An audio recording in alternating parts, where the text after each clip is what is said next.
ആ 3 പ്രാവശ്യം വെച്ച പൈസ ഉണ്ടെങ്കിൽ ഒരു ഹെൽമെറ്റ് എടുക്കും. അതിന് എത്ര കുറവിൽ ഇവിടെ ഹെൽമെറ്റ് കിട്ടില്ല. അതിനാണ് ഇവിടെ നിർത്തിയത്. ഇവിടെ കിട്ടു. ഇവിടെ കിട്ടും. അപ്പൊ വാങ്ങിക്കണം.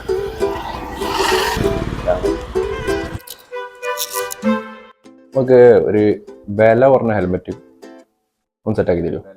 ഒരു മീഡിയം റേറ്റിലൊക്കെ അത് മതി. ഹാഫ് ഫീസ് വേണോ ഫുൾ ഫീസ് വേണോ?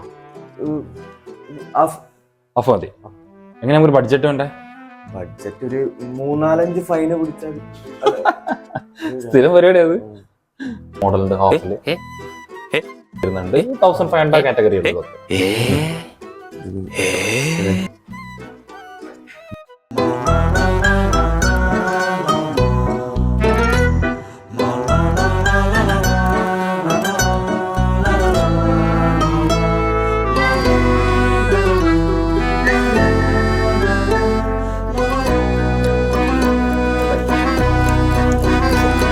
ഇറങ്ങണ്ടേ?